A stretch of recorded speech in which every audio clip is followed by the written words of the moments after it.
If you've been following the podcast for a while, you'll know that a little while back, I announced I was talking to investors about my startup AI Box. We ended up getting such a huge influx of people talking to us that we kind of changed our strategy regarding fundraising, and we have a really exciting announcement coming soon. But if you were an investor that had previously reached out to me and jumped on a call, make sure to reach out again. I have some really exciting news to give to you, or if you're an investor today looking to invest in an absolutely groundbreaking AI startup, I'm going to leave my email, jaden@aibox.ai, in the description, and I'll give you the inside scoop. How are all of you amazing people doing this morning? I recently, actually just a few hours ago, did an interview with one of the co-founders of Oculus talking about some incredible things he's seen in AI, in the hardware space, Oculus, where he sees VR in the future. Amazing interview. I'm so excited. What I was just going to say is stay tuned. I'm going to be dropping that in the next couple days, so make sure to look out for it. This is an interview you're not going to want to miss. But in any case, today on the podcast, we're going to be talking about Adobe because they've actually just started to pay bonuses to stock contributors whose content is being used to train Firefly. For those that don't know, Firefly is kind of like Adobe's Midjourney, or it's just like their image generator AI. Really, really cool. They announced a while back that they were going to be doing this, and it finally looks like this is actually happening. So if, you have an image on Adobe, on Adobe stock on one of their platforms, and it was used to train Firefly, you're going to actually start getting a paycheck for it. Very, very cool. I love this model, and I'd love to see this in more AI businesses, whether that's video or text. Like, it would be kind of crazy if ChatGPT was doing that. It would be cool. So, there's all sorts of things that could possibly happen in the future, but definitely a really good first step by Adobe. So today on the podcast, we're going to be diving into everything related to that. Let's jump into it.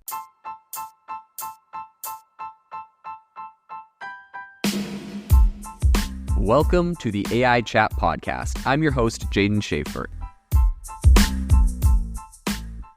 Have you ever wanted to start your own podcast? I record and publish podcasts on a platform called Spotify for Podcasters, and I absolutely love it. Essentially, you can upload from your phone or computer, and it distributes to every platform that plays podcasts. They support video podcasts, and you can make money on the platform with ads or even podcast subscriptions, something that has made my life so much easier as a podcaster. So if you're interested, I highly recommend you give it a try. You can download the Spotify for Podcast app, or go to spotify.com/podcasters to get started on your podcast today. So Adobe's Firefly generative AI models have now transitioned from beta to a general release, available across Adobe's Creative Cloud, Adobe Express, and Adobe Experience Cloud platform. So this groundbreaking move has really kind of made the technology more widely accessible than ever. And I think this is making a significant step in Adobe's quest for, AI-powered creative solutions. So of course, the road to Firefly's commercial launch wasn't without its challenges.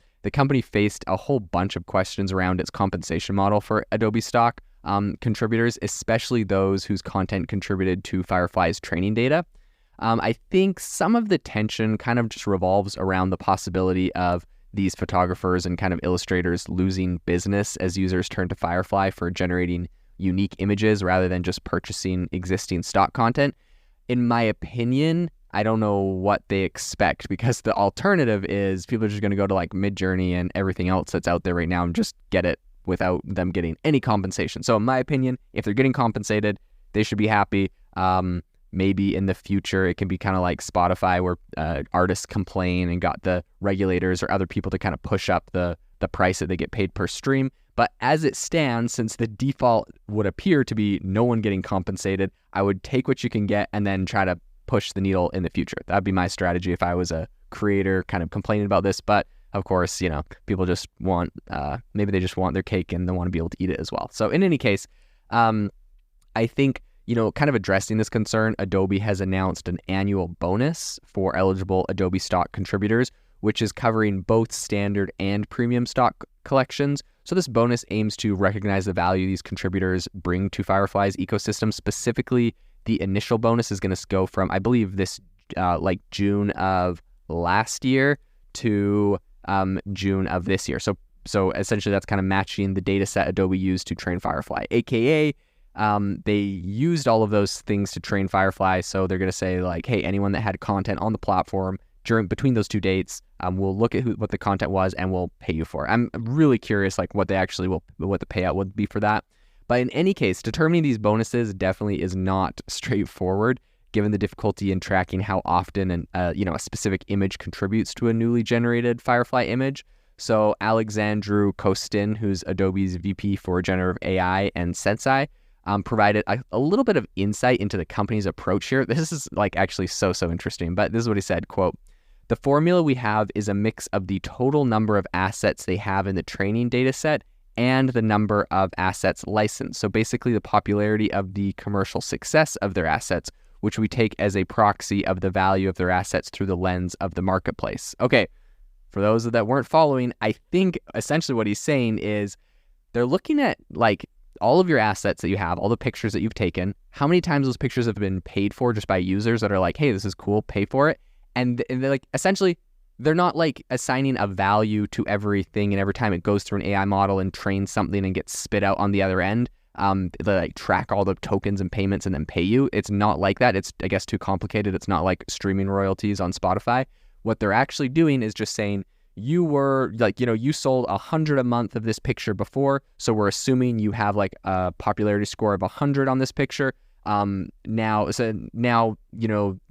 assuming that it's going to be when people are generating images with AI, like that is your popularity score on the image, and it's going to be the same for images generated. I know it's not scientific, and so it's probably not exact. It's probably fairly close. So like big kudos to Adobe for kind of figuring out what I would call a quick and dirty like approach to, like, they want to pay people. They know this is controversial, but they also don't want to be slow on the technology. They're not going to rewrite like the way these whole models are rolling. So in my opinion, I think that that's an acceptable response. That is kind of cool. Very interesting.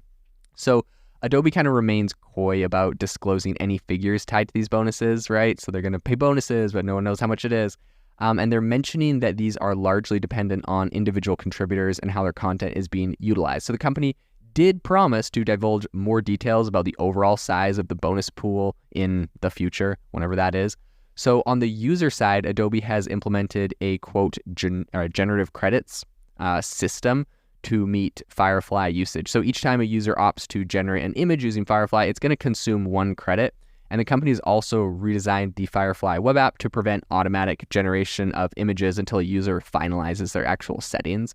So they have a bunch of different plans with different amounts of these generative credits, ranging from 25 for free users with an Adobe ID to 3,000 credits for Creative Cloud Pro Plus all apps subscribers, right? Which is equivalent to, like, I believe, if this is correct, what we're seeing here, around like 3,000 images that you'd get a month that you could generate. So really impressive.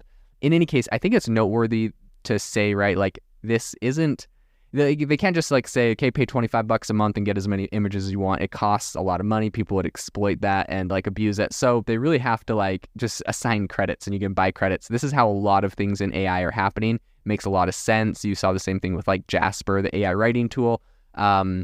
Yeah, so I think this is the way it's going to go. I think platforms are going to have to do credits for generating stuff because everyone uses this stuff differently, unless, sometimes maybe they'll just like, you say it's a flat fee, and then they kind of are averaging. Some people are spending more than it's worth. Some people are spending less, and it kind of averages out as a profit for the company. You may see that as well, but I think credits is going to be, especially for big companies like Adobe, the way that this all ends up rolling out. So I think, running out of these credits doesn't lock users out of Firefly. Instead, the service is simply going to operate at a slower speed. So that's another thing, right? Adobe has also confirmed that additional subscription packs are going to be available, although specific pricing details are yet to actually be revealed.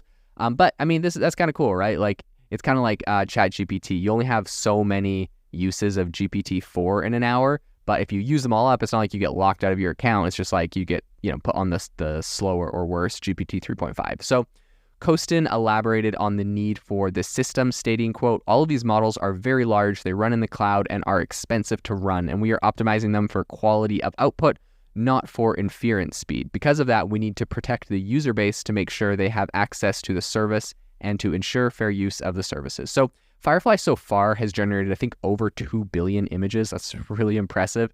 And I think, Kostin kind of underscores that because AI was primarily trained using Adobe stock images, the generated content is commercially safe for business use.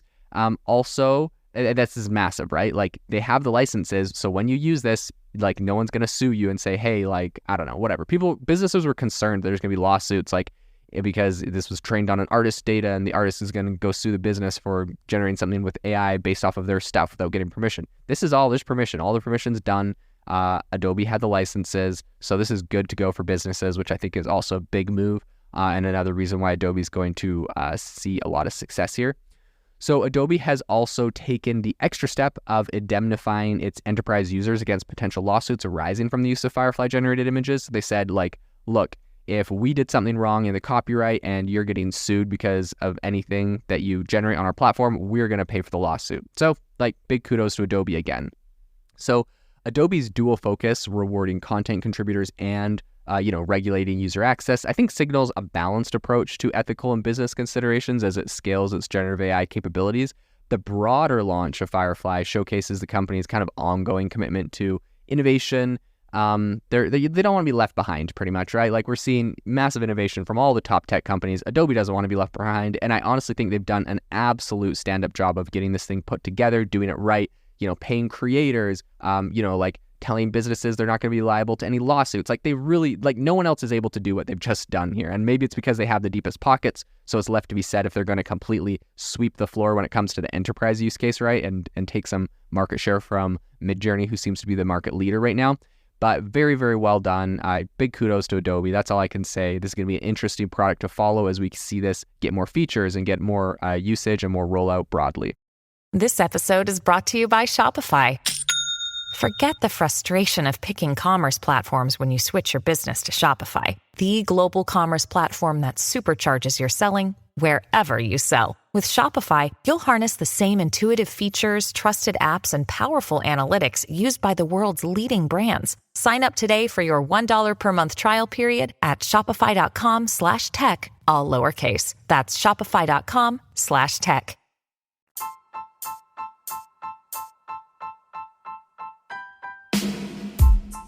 Thank you for listening to the AI Chat Podcast. If you enjoyed the podcast, I'd appreciate it if you rate me wherever you listen to podcasts. And if you're looking for an innovative group of AI enthusiasts, make sure you check out our Discord channel and also our Facebook community. It's obviously a lot more interactive than a podcast, where we can actually share software tools, prompts that we're using in everyday AI. I'll leave a link for those in the description below.